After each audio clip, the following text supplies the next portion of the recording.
Thank you for tuning in to Grieving Voices. Today, I'm sorry. I was like, I couldn't think of your last name for a second there. I'm like, what's his last name? I just have to make sure. Oh my gosh. Oh my gosh. Screen. Oh, well, see, it wasn't showing. You have to move your mouse. Anyway. Thank you for tuning in to Grieving Voices. Today, my guest is Tim Heale. Having spent most of his adult life in the British Army as an infantry soldier, he has seen a lot of action in some very dangerous places, from Northern Ireland, Kosovo, Macedonia, Afghanistan, and Iraq, to name a few, and has lost some good mates along the way, which is always hard to deal with. But as we know, grief is cumulative and it's cumulatively negative. And thank you so much for being here and being open to sharing your loss stories. And so, because we tend to accumulate these suitcases of grief, one after the other, and they kind of stack up, let's start with your first experience that was really difficult for you. I guess the very, very, very first loss that I experienced was our dog, Lady.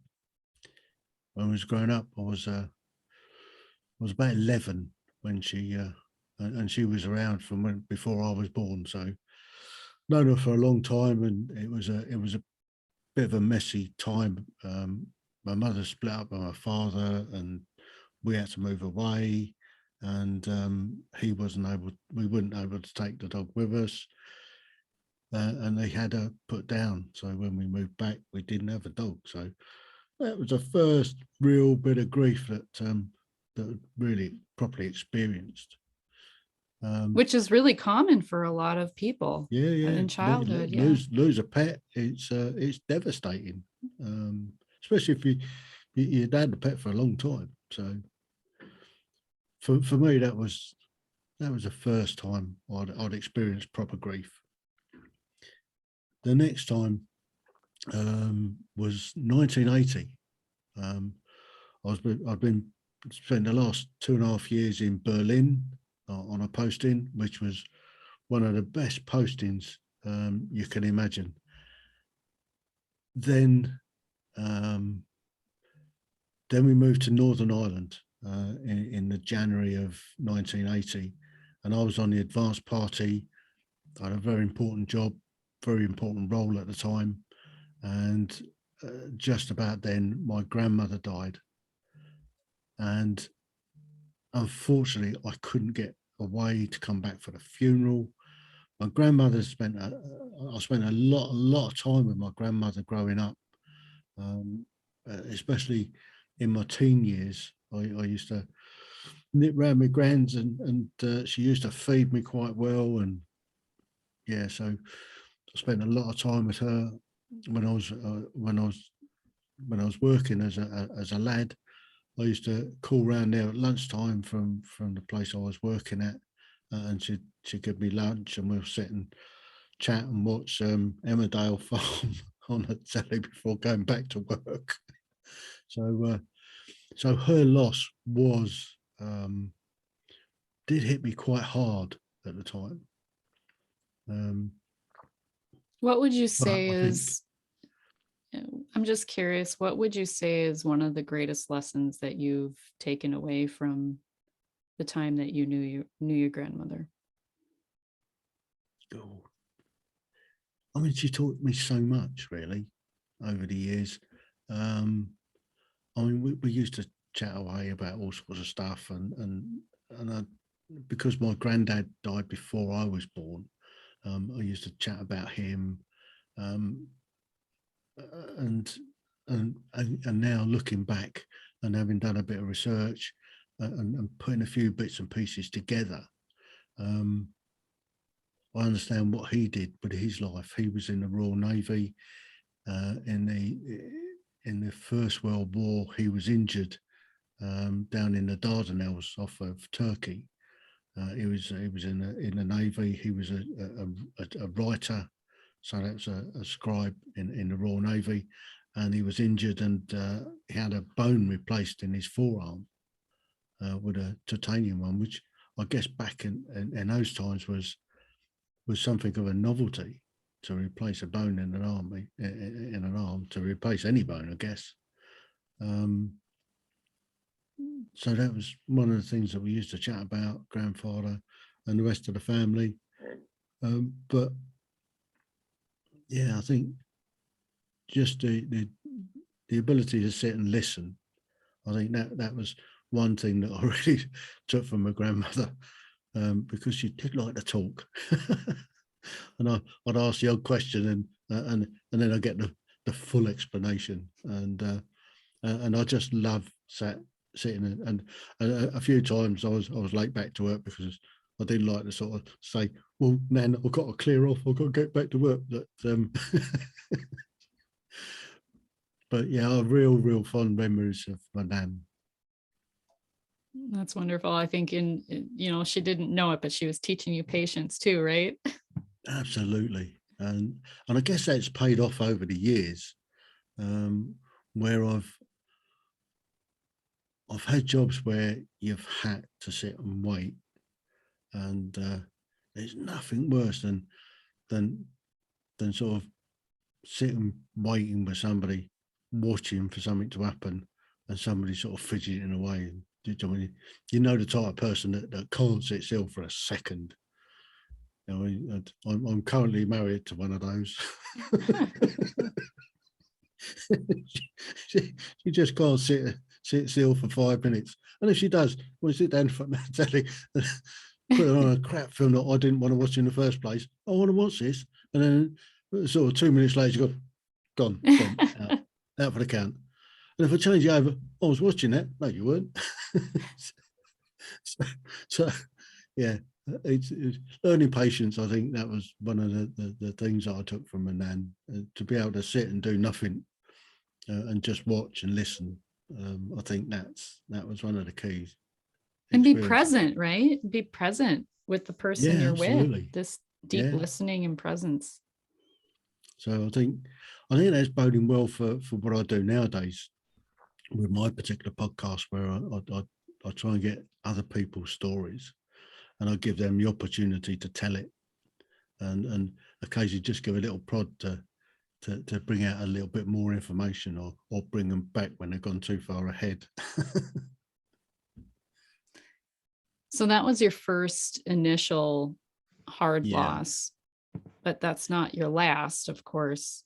No. I mean, I've got a list as long as your arm that I can reel off. I mean, there was one year just recently, I attended 20 funerals in the side of 6 months, where I've lost mates that I'd served with years ago. And on the regimental net, they publish when somebody's died in the regiment, whether they're a veteran or serving, and then they give details of the funeral, and lots of guys turn out to pay the respects and line the street for the coffin when it comes in, and attend the funerals. So 20 funerals inside 6 months was a tough nut to crack, and particularly some of the guys I was close with, that I worked closely with, and they were, we were in the same sections and the same platoon, in some pretty rough times. So it's one of those things. We all know one day we're going to die. We all know that one day somebody's going to grieve for us, and we all know that we have to accept loss and move on. And I think that's the hardest part, is accepting that somebody's gone. You're never going to see them again, and once you've accepted that, you've had your grief for them, and then you have to move on with your own life. That you can't live in the past. And I think that makes it maybe easier to deal with, knowing the fact that they've gone and they're not coming back, and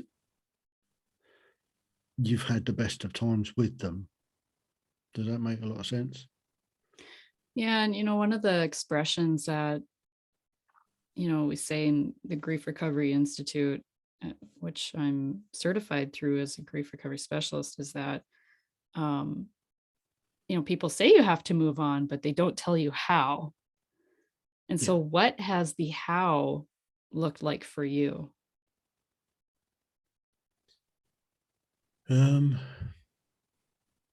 I did try and bury it in a bottle, and that doesn't work. I mean, it's just you feel, particularly when I lost my best mate, and a year later I lost my wife, and losing the two of those within a year of each other. I guess I went into something of a bit of a depression, and yeah, I started to drink, thinking that I've got nothing else. So it, it it didn't take long to sort of start knocking back half a bottle of rum, sometimes 3/4 a bottle of rum a night for. I mean, it was a fairly short time. It was a couple of months, but I was drinking an awful lot of rum. And somebody said that pointed out the fact that, do you think you should be drinking quite so much? And the problem is, I inherited my father's ability to drink. He could drink an awful lot and get up and function perfectly well the following day. And I've got that ability. I mean, I can quite happily sink half a bottle of rum and be fine the next morning and go out and just function as normal. So to become a functioning alcoholic would have been really, really easy for me. But I lost another friend and went to the funeral, and I sat and looked around at some of the other guys that were there and thinking, one day all of this is going to be gone. I need to move on with my life. So I did. I pulled the pin out. I said, that's it. I'm not drinking other than sort of on a social function. So I stopped drinking. I was feeling pretty low, pretty lonely at the time. I got into internetdating.com. I mean, the kids had grown up and moved away. We'd sold the house. I was living in barracks. So I had an awful lot of time on my hands in the evening, which is one of the reasons I was doing an awful lot of drinking. I was going in the bar in the evening and starting there, and then going back to the room and polishing off what was left of the bottle from the day before. But I decided, somebody says to me, you need to get yourself sorted out and get back on the circuit. So they suggested going sort of internetdating.com. So I did. So I started that game. I went out and met, I guess, a couple of dozen really nice ladies. Went out for a meal, had a chat. And then there was one lady that we got together with for a bit. We were together for I guess about a year and a bit. The problem is, you can't, if you put two Aries together, which is a fire sign, sooner or later the flame sort of die down a bit. So it was never going to be, but it was fun while it lasted. And then and because my best mate, his wife was best mates with my wife, we were godparents to both the kids. She was by herself, lonely. I was down seeing the kids, and we decided, why don't we make a go of it? So, and that was 13 years ago now. Is it 13 years ago? Yeah, thereabouts. And here we are. Been happily married together. We can sit and talk about Dave and Sandra, quite happily, because we've got so much history back. I mean, we've known each other for the best part of, this is about 35 years now. So, yeah. So from that point of view, I mean, when it's a birthdays come up, we can remember that. We could talk about them, and we've got that shared experience, and that's how we cope with the loss of our two soulmates. How's that? Is that going to help somebody? That's a beautiful story. It's our lives are never, they never unfold as we expect them to. And sometimes they unfold even better than what we could have Yeah. ever imagined. I think the one thing to take away for me is that it doesn't matter what you do in life, you have to live it, and live every day as though it's going to be your last. One day it will be, and there'll be people grieving for you. But let them know that it's okay to grieve. It's okay to shed a tear, but get on with your life. It's over. My life had been over. Get on with your own life, and I think that's what Dave and Sandra would say is yeah, hats off to you. Get on with it. Enjoy your life while you've got it, because once your health starts failing and and yeah, you start falling to bits, then life gets a bit tougher. Especially if you see so many people that go through a long illness, and their lives are curtailed. They can't get on. They can't do anything. They just, it's not like seeing a dog in pain that you can put down. You can't do that with a human at the moment. They frown on it, particularly if you start using a pillar to help them along the way. But it's accepting the fact that one day they're not going to be there, and when they're not there, you have to get on.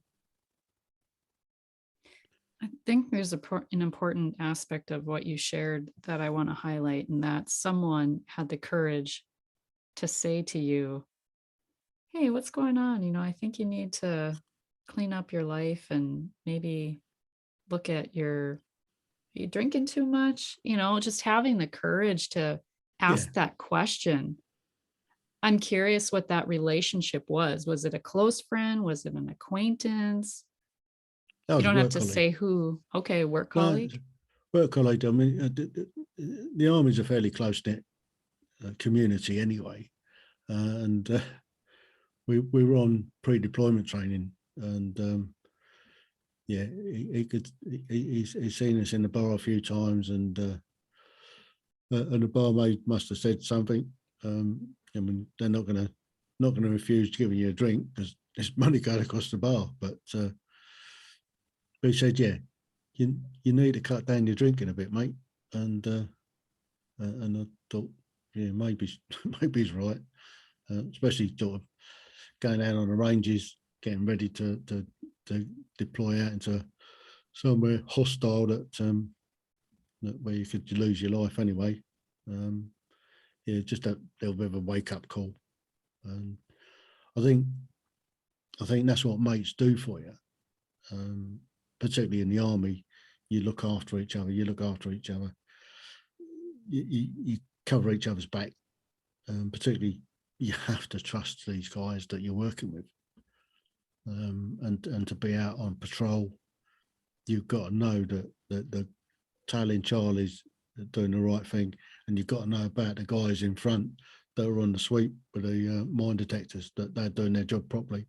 Yeah, it's that trust that somebody says something, and they're doing it for your own good. So I think that was a little bit of a wake up call for me at that time. And Yeah, occasionally I'll slip back into to having the odd spiced rum or two of an evening. But I mean, lockdown was particularly tough because I'm retired. Couldn't get out anyway, and initially it was pretty tough because we've been fairly active. We couldn't get access to the boat. We couldn't go sailing. We couldn't do anything, and apart from nip to the shop and buy a couple of bottles of spiced rum to ease the way through. So, but it didn't take long to realise that time I stopped drinking so much. But it does run in my family, unfortunately, alcoholism. So And was it? It's not that much of a coping mechanism. No, it's not. It is definitely a Band-Aid. It's how Mm. we soothe ourselves and numb out and not feel. Yeah. Yeah. So your service, was that something that you always knew you wanted to do growing up? Well, kind of. Up until the age of, I guess, about 10 and a half, I was going to be a farmer.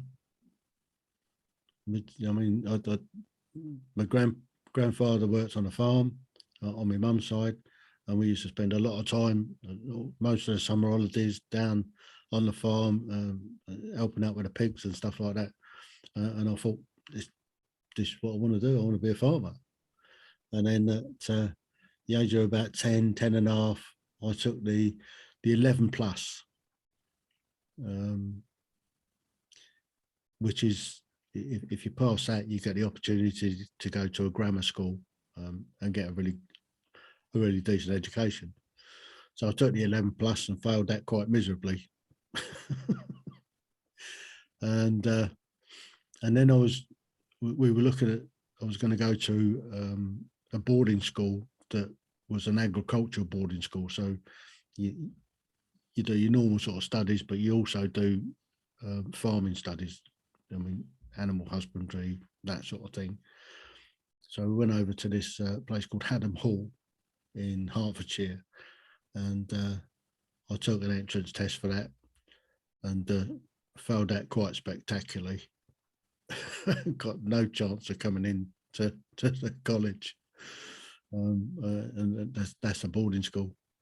So that was it. My life as a farmer was sort of going to be over. Was there grief in that? Well, there was a bit of shock. I mean, it shouldn't have been too much of a shock because I was pretty rubbish at school anyway. I got put off at a fairly early age. I was about, I don't know, 6 when I got put off school.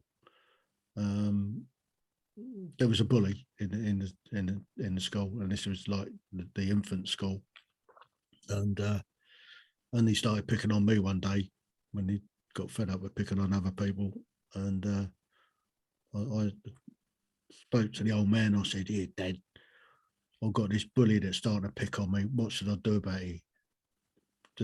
him?" He says, "Well, son, best thing to do is give him a thump and make it a good one, because if you don't, he's going to give you an hiding." So anyway, the next thing anybody saw was me giving him a good thump, him flying backwards straight into the school pond, me getting dragged off to the headmaster's office for 6 of the best. I felt quite a bit of an injustice of that, and that kind of put me off school. It was also found out a lot of years later that I suffer from dyslexia a bit, so that didn't help either. And I spent my secondary school years, I guess you call it high school, going in, getting the register done, and then clearing off.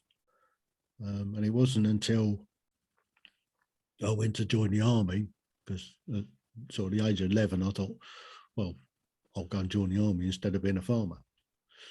Went to take the test to join the army and failed that fairly miserably as well.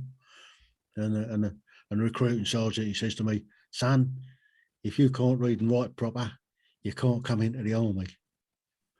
So that weekend, I went over, I took a long, hard look at myself and thinking, what are you doing, you muppet?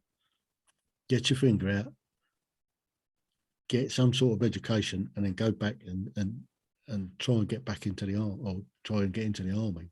Because if you don't, you'll end up in prison like some of these other toe rags.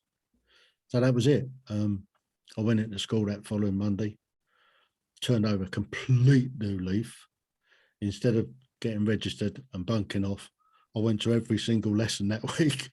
Half of the teachers thought I was a new student coming from outside. Yeah, You and applied for that, yourself.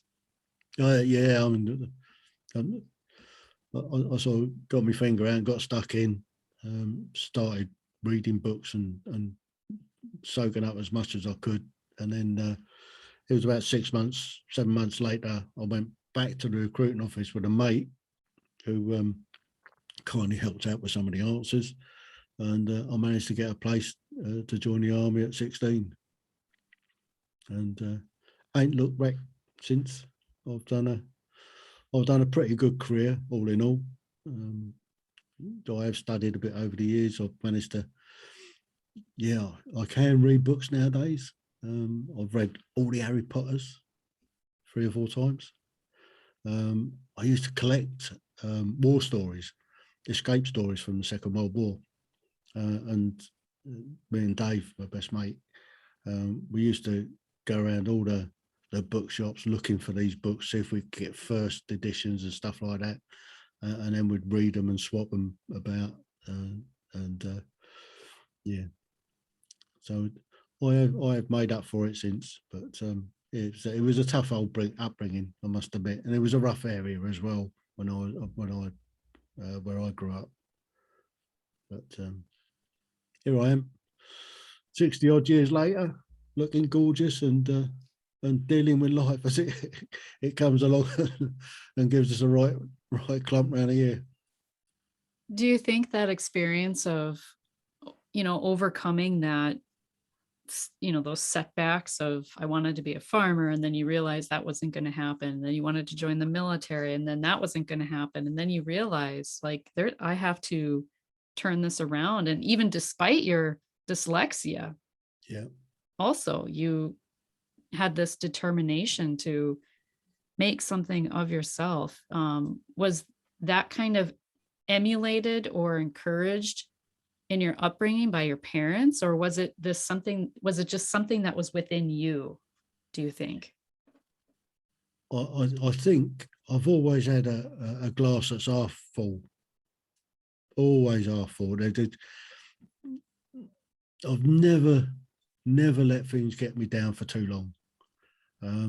I've always bounced back from in the jaws of defeat, and I've had some real proper knockbacks. I mean, in my life, some real disappointments, and losses as well. But I've always learned to sort of sit back, analyse it slightly, and just get on with life. Life's too short to muck about with. You need to do as much as you can with the life you've got.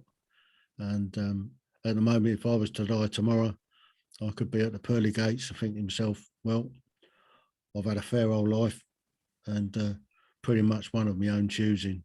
So if I can die that happy that I've lived a life, a full life, and one of my own choosing, then I ain't doing so bad. Mind you, having said that, I've got a ticket until I'm 102. I'm going to die a Chelsea pensioner once I get my second telegram off the King. That's it. Pop my clogs. So what do you think has been the greatest lesson that your military service has taught you? And do you think that the grief experiences and those have kind of prepared you for this stage of your life? Well, one thing I learned is to stay low, move fast, and watch where you put your feet. Because if you don't, you probably end up without any feet. And I've seen that an awful lot. Yeah, I think my life has just been one long lesson of just dealing with stuff. I mean, the army is a great place to learn to deal with stuff. The training that you go through is all designed for you to just get on and deal with it. That's why, I mean, whenever there's a crisis in this country, in the UK, whenever there's a crisis, I mean, there was the foot and mouth, there was the fireman strike, there was the rollout of the vaccine. The first thing that they do is call in the military. There's a reason that they call in the military, because the military instill in you in training to get the job done. And I think that's one of the things that's helped me certainly is if there's something needs doing, just get on and get it done. Doesn't matter what it takes. And I think they don't get that instilled in them in Civvy Street. They, for some reason, it's not taught. It's not taught to get the job done. It's like on the stage, the show must go on. That doesn't happen in a lot of places. So if there is a crisis, the first thing they call is the military. But what they're doing with the military at the moment is stripping it of its key asset, which is the soldiers. Cutting back since when I joined the British Army in 1974, it sat around about 160, 170,000. Today, as we sit here, it's about 66,000. We've lost somewhere around 100,000 troops over the last 40, 50 years. And they're continually cutting back. They're investing, they say they're investing a lot of money. I mean, we've got 2 brand new aircraft carriers that cost a few bob. We've got some new submarines that's coming on. We've got the F-35 that we're buying from the Americans, costing an absolute fortune. But what we haven't really got is boots on the ground. Do you think that's in part to less people serving? I don't think it's less people serving. I think because we're not fighting a war at the moment, I mean, it's a horrible thing to say, but when we're in the midst of a war, right through the 20 years we was in Afghanistan, we didn't have much of a recruiting problem. It's a boys' own adventure. I mean, guys would sign up for 4 years, they do their training, they go to Afghanistan, they do a 6-month, 12-month tour, come back, job done, and move on back into Civvy Street. Where we're not got warfighting, but we are probably, as a military at the moment, doing far more than what we were when we were in Afghanistan, with far less. If we get into another conflict similar to Afghan, we couldn't sustain. We just couldn't sustain it at the moment. We could get the first brigade out on the ground, but we would really struggle at getting a second brigade to go and do a relief in place for them. And I think it's not a recruiting problem. It is a recruiting problem, and it's been going on for quite a while now. But it's also a funding problem. I think where they're spending huge amounts of money on capital investment in like the carriers, the aircraft. They parked up all our tanks. They just parked them all up and left them in Germany. They've only got, I think, 1 squadron of tanks that used for training purposes. It's just a continual cutback. And my regiment, our 1st battalion at the moment, is serving in Cyprus. When they come back from Cyprus, they're going to cut it from a 450 battalion down to 250 battalion. So, and it's going to be a battalion that will go out on and deliver small training teams around the world for different places. The second battalion will pick up the ones that they're not going to use in the first battalion, and that will become a ranger regiment. So what they're doing with the regimental ethos, instilling people regimental pride, they're slowly chipping away at the science mess system. I mean, the science mess is what holds the regiment, the army together, senior ranks. Over decades now, they've been chipping away at mess life. They've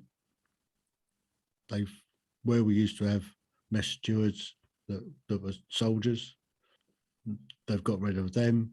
Mess managers as soldiers, they got rid of them, and they've subbed it out to subcontractors, to civilian subcontracts, and it's destroying the mess life. It's made it, you can't have a function like we used to. You can't have a dinner night because it's now become too expensive, because they've got civilians who've got to try and make a profit. So the regimental system is being chipped away, and before long we won't have a regimental system. You won't have the pride in the regiments that we've had for decades, for centuries. I mean, see what they did to all the Scottish regiments. There was 6 or 7 Scottish regiments that they amalgamated into one regiment. And at the time, I mean, there was a lot of pushback, a lot of fighting over it. But they're doing that to English regiments now, and they have done for a long time. So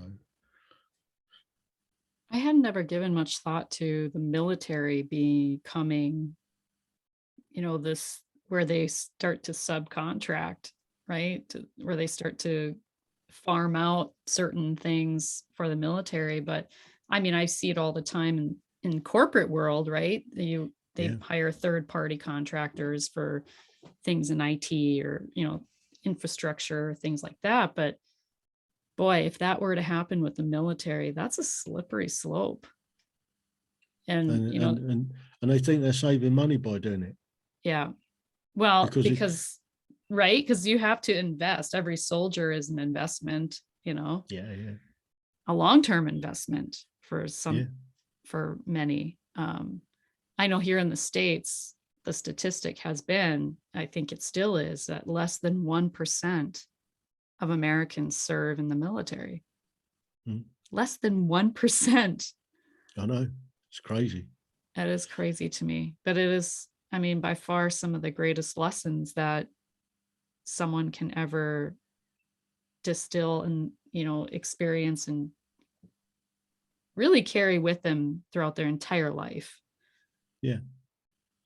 Well, so when I joined the army, when I joined the battalion in Germany in 1975, the battalion was around about 1,000 strong, and it was made up of, we had, so the infantry companies, we were a mechanized battalion, so we had armored personnel carriers, so it needed a few more blokes in the platoons to be able to do it.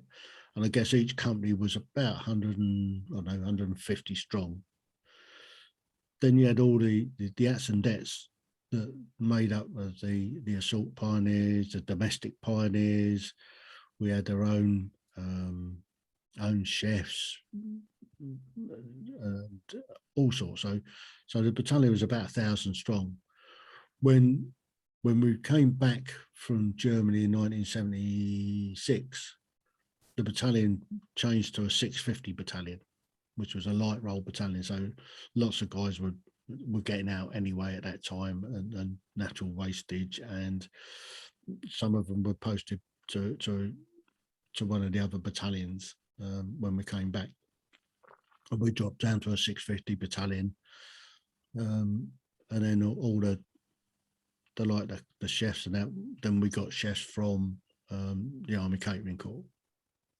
And it started then. But that's where kind of the rot sets in, and successive governments over, well, the last 100 years, I guess, have been cutting back. During the Cold War, I mean, the Cold War years were great for a standing army sat in Germany. I mean, the Americans were there as well, and they were good times.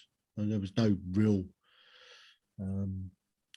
threat from Russia to come across because there was no need to do it. Not like now.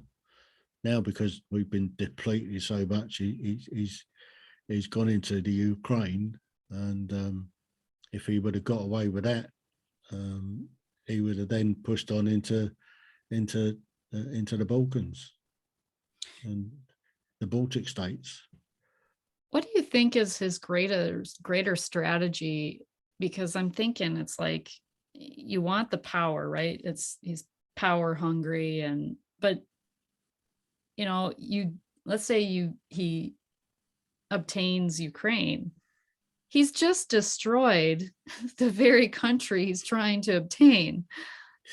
So financially, it might be a drop in the bucket for him. I have no idea. But what do you think is his greater strategy here? I mean, I know it's to just infiltrate further and, Well, I mean, he goes back to the old USSR days, and I think that's what he kind of misses. Stuck in the past, right? Maybe He needs to listen to this podcast. Absolutely. Yeah. If you are listening to this, Mr. Putin, you kind of got your strategy wrong there, son. I would just stick with what you got. Yeah. Happy with what you got. Yeah, never It's enough. better to be friends than enemies. Yeah, he hasn't gotten that memo yet, unfortunately. No.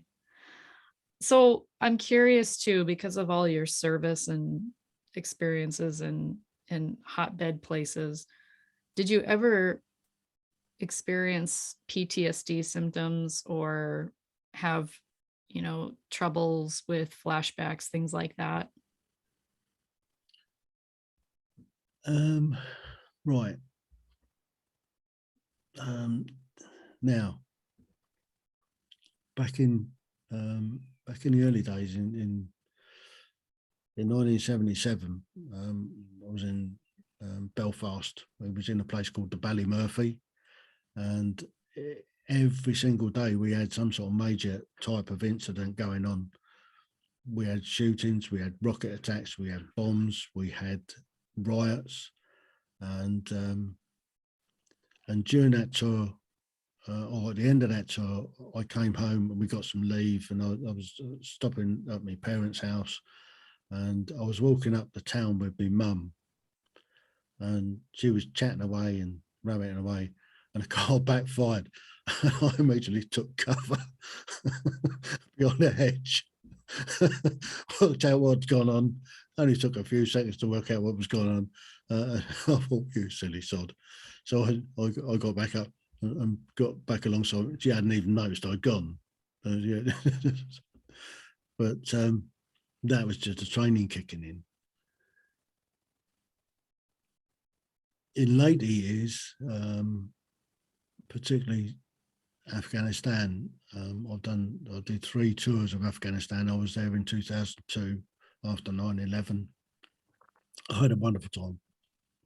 I had a brilliant time in Kabul. I got there in late January and I left there on the 20th of June in 2002. For me, it was a fairly benign area at that time. I was able to go out around the streets around. I was at the main headquarters for ISAF. I was working to the general. Everything we did was directed at the locals. I was in psychological operations, so we had a few campaigns going with reporting crime and bits and pieces like that. but one of our main focuses was we put together a tri-service, tri-language newspaper with good news stories mainly and we distributed that throughout the city. I was able to go out with just myself and an interpreter and walking around the streets and the bazaars, talking to people, getting stories and stuff. If I had to go outside of the city, we went up to Bagram a couple of times with my boss. We had to have an escort to go up that road because the road from Kabul to Bagram, there was lots of legacy mines lying around, and you could see them washed down at the side of the road. There was a big tank battle up there. You can see where the tanks had been. This was in the Russian area. So my time in Kabul in 2002 was awesome. Then the next thing I found myself in Iraq, and Iraq, in southern Iraq, my job was a pretty tough one. I mean, I was just on a hiding to nowhere with it. I had to come up with a campaign directed at the population of southern Iraq, particularly. That's where we're operating, to enhance the perception of the Iraqi police service in the eyes of the locals. The Iraqi police service for decades had been mistrusted. They were corrupt, and I was just on hiding to nowhere. But I got to travel around an awful lot around southern Iraq. We went up to Nasiriyah, where the Italians were, somewhere up where the Dutch and the Japanese were, out to Al Amara, where we had troops, and into Basra City. And I used to go down to Kuwait once a fortnight to the printers to get some stuff printed up that we were distributing. I saw a couple of incidents, but nothing that bad. Going back slightly, a few years prior to that, in 1999, 2000, I was in Kosovo. I spent the best part of a year in Kosovo. And because somebody decided that psychological operations and the media operations should operate out of the same office, which I didn't think was a particularly good idea at the time, but I didn't have an awful lot of say in it. Their driver that drove what we call an FFR, a Land Rover FFR, which is fitted for radio, had to leave, and I was the only person that was qualified to drive this vehicle with a secure fit in the back. So it has a crypto radio set in the back. We had a satellite phone on board and mobile phones, and the media ops jobs was to go out to incidents, to be the focal point for the media, so they didn't bother the commander on the ground. So we would be the link between the media and the guy on the ground.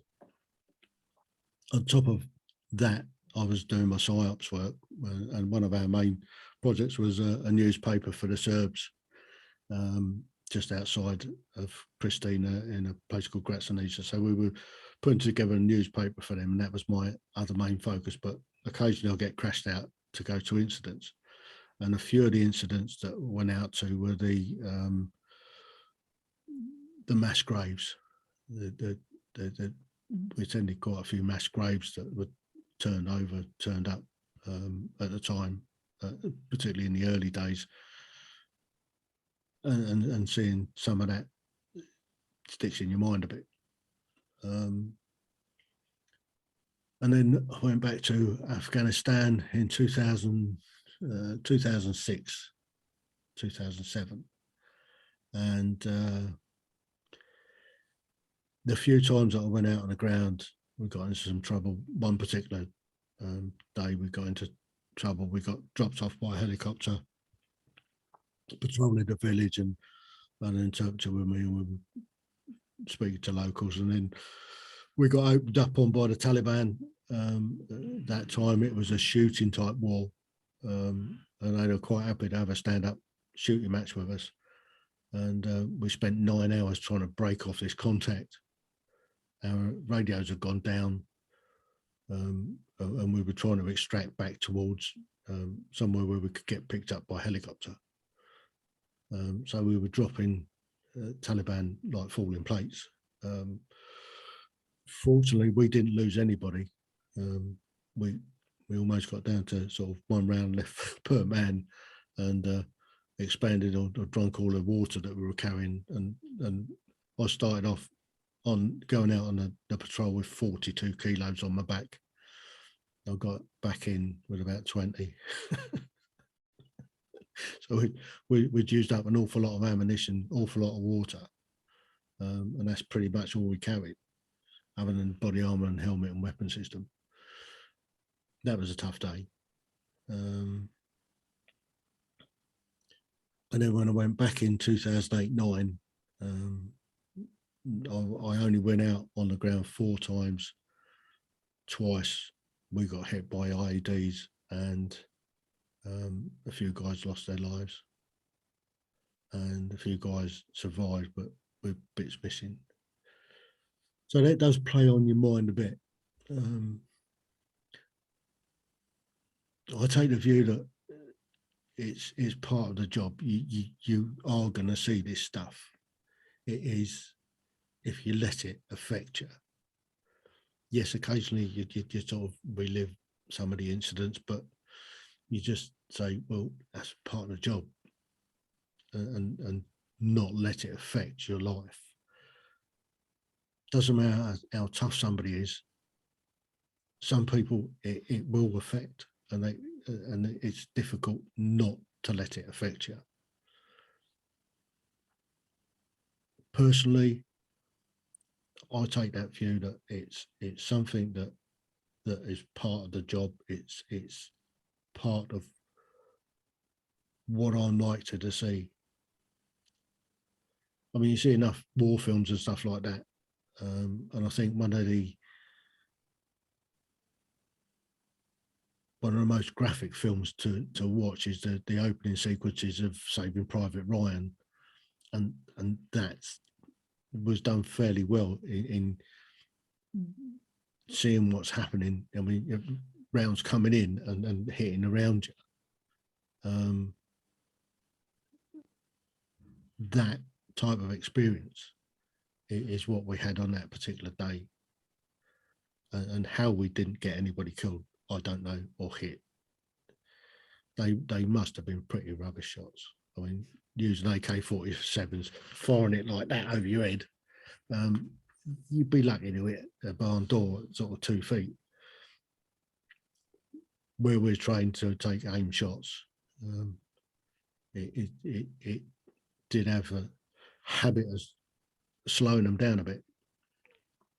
And my last job in the army, I was a unit welfare officer for London Central Garrison, and I've seen a lot of guys coming through with issues.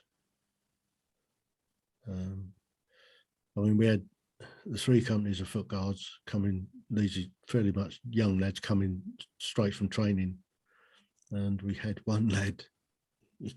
I mean, you couldn't make this up. This young lad, he was, I think he was only about 17, grown up playing Call of Duty, apparently. That's how it goes. So he's playing Call of Duty most of his young life. Go around blasting the place up, bodies all over the place, no problem at all. Coming through training, they use, I think they were using old pig carcasses or something like that a bayonet practice with. Stick it in, twist it, pull it out. As far as we could work out from our basic knowledge, that was possibly the catalyst that sent him into PTSD. This poor lad never seen anything in his life other than Call of Duty. He's stuck his bayonet into a pig carcass, and it reality. And it sent him over the top. Unfortunately, I mean, that should have been picked up in training. It didn't. Had it been picked up in training, they could have got rid of him a bit sooner. But it was left to us to pick it up to pieces. But yeah, having seen quite a few guys at that time coming back from Afghanistan, because I was not just a welfare officer, but was also a visiting officer. So the British military kind of look after their wounded, injured soldiers. You have a notification officer who'll go and see the families and tell them what's happened to their loved one. And then you get a visiting officer that then come along after and then look after the family, liaise with the hospitals and stuff like that for the family, and make sure that they're getting everything that they need during that distressing time of either having a loved one killed or seriously injured. And that's a pretty tough job. And I did it 3 times. And that puts you to the test. Especially seeing going up to the hospital at that time, it was in Selly-Oak, and seeing guys with missing limbs and seriously injured guys, that does bring home some of the horrors that could have been me. And that's one of the things that kind of does play on occasionally, but yeah, I mean, not too often. I mean, it could have been me. As simple as that. I mean, I've been so many situations where it could have been me, but it wasn't. And I think that's where my half a glass comes in. It's somebody smiling down there on me, looking after me. Yeah, I thank you for your service, first of all, and all that you shared. And I think one of the things that, knowing what I know now about grief and military service from my own personal experience too, is that I don't know why the military doesn't have a more, and maybe they do now. I shouldn't say that they don't, but my thinking is, there's something called the ACE study, which was done many years ago in the States here, but it's adverse childhood experiences. And the more ACEs that you have, let's say, you had a parent that died, and then you were sexually abused, and then, like, that's my experience, and then on and on and on. Or you had a parent that was incarcerated, and then your other parent had a drug addiction or substance abuse disorder, so all these different scenarios that are possible that create this fight or flight experience for a child that's sustained for a long period of time. And then you train them to kill essentially in the military training, right? And then you put them into an environment that's, again, that fight or flight, so it's not surprising to me that the suicide rate is really high in the military, returning soldiers from deployment and things like that, because I don't think that those childhood experiences are even really screened in someone who's looking to be in the military. It's certainly not done in the British Army, because as a welfare officer, I've seen dozens and dozens of cases that guys have come through training and they've got problems and they don't deal with it in training. Where the thing is, they're in training for about 18 weeks. They identify it fairly early on and say, it's all right, it's all right. They'll deal with it when you get to the battalion. Problem is, during training, they can get rid of people very easily, because they haven't done they haven't ticked all the right boxes, so they can pass them out, put them back into Civil Street before they go too far. Once they get to the battalion, that's it. It's so much more difficult to get rid of somebody. And then they're a potential liability, because if they're unstable emotionally, yes. Yep. And the reason that they don't do it in training is because it's numbers. They're playing that numbers game. They've got to get people through the door or out the door. Once they got them in, they got to get them out. And if they're kicking them out, that's affecting their stats. And that's why they try and pass these guys through. And it's just not helping the situation at all. Further down the line, it just causes more and more problems. And particularly when you're in a hostile area, you don't need people with problems, because it just compounds the issue. It just compounds everything. That makes things so much worse than they could be. But there you go. No, I completely agree with you. So what gives you the most hope for the future? Living till 102. It's a good goal. Going to get to 102. I'm going to be a Chelsea pensioner. When she's gone, then I'm gonna off to Chelsea, get my red coat on, go out and on the jollies, and once I've had my second telegram off the king, because it'll be a king by then, I'm sure, because you get a telegram when you get to 100. So once I've had my second one, that's it. time to depart. What is something that's on your bucket list that you would like to do, experience, or accomplish? God, grief. The problem is my bucket list is quite a long one. Well, give me your number one. What's your number one? My number one right at the moment.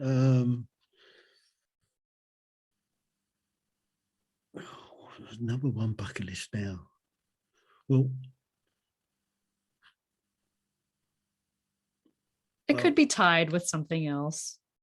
Well, I'm hoping not to get my hip done. So I had to see the specialist the other week, and we had a look at the X-rays and all the rest of it. We decided to delay it for another year and then compare it, see what it's like then. Where I've been getting a massage every week, I'm now starting to. It's eased off an awful lot. I'm on some pills for it and stuff like that, and I started doing a bit of training on a recline cycle machine. I'm hoping to go skiing again. There you go. I want to go put my telemark skis on and go and do some skiing. That's one of my goals at the moment. I'd also like to come up on the lottery. That would help. Well, being able to use your legs in a way that you want, right? Because, our hips, that's kind of a big deal, right? It's, that's a good goal to have, not going to let my hip get me down, right? Absolutely. I mean, the problem is, what goes on up here and what this says I can do. And you're pointing to your head for people who can't see. Yeah. I mean, what goes on? My brain is telling me I'm still not 25 and I can do what I was doing at 25. My body's saying, "Wait, slow down, you daft bugger. You can't." And there's grief in that too, right? Oh yeah. I mean, it's not that depressing. I mean, you just accept the fact that your mind's saying you're 25, your body's saying, "Look, you're 64. Leave it alone."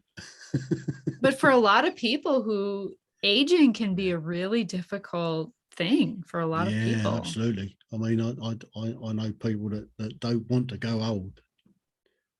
My mother's for one. I mean, she's had her problems recently, but she says, "Oh, I don't want to get too old." I said, "I'll come round with a pillar, shall I?" Oh, jeez. Nope, that would be illegal. Yeah, I know. But the problem is she's still spending my inheritance. The other way of looking at it. Oh, geez. So what is one thing that you would like to share that maybe you didn't get a chance to? just to tell them I loved them every day.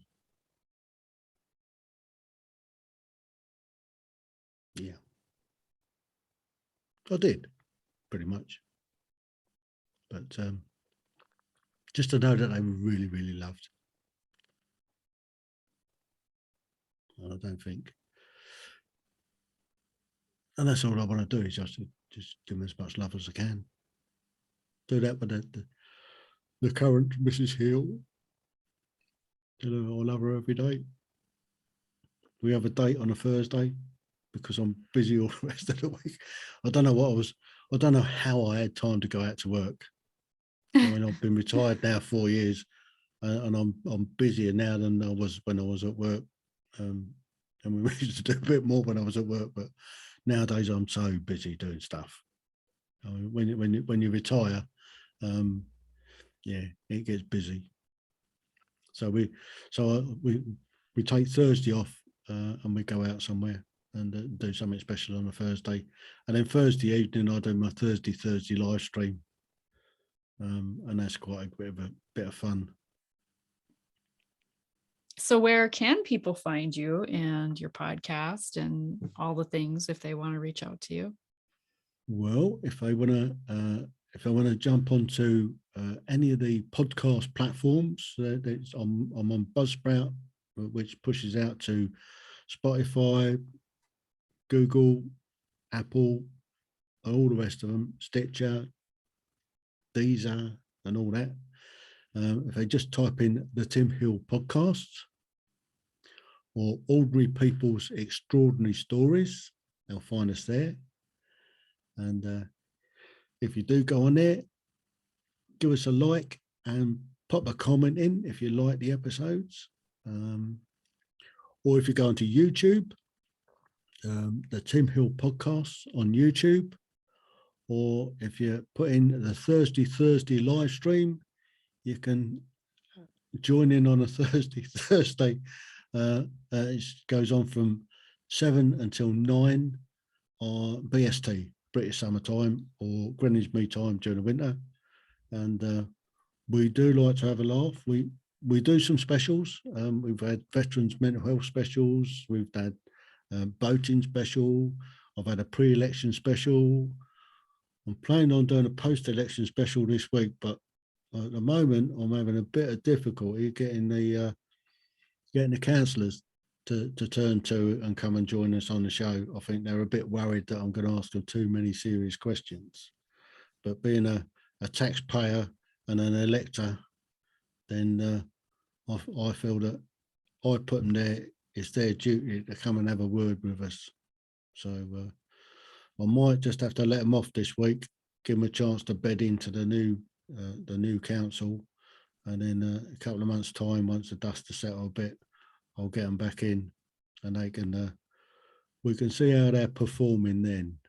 But it's their duty to come onto a public platform and tell us how they're wasting our taxpayers' money. Hey, kudos to you. Put the hand to the grindstone. And then we have some open forums, and we talk about anything. I mean, people put comments in the chat box and about what they want us to talk about, or ask questions from the panel, and we can have some real good fun. We have a real good laugh some Thursdays. That's some great. Thursdays are serious as well. And that I will put the link to the YouTube and all that in the show notes. And Thank you very much. Thank you so much for your time today and sharing your experiences with the military and all the loss that you've had in your life.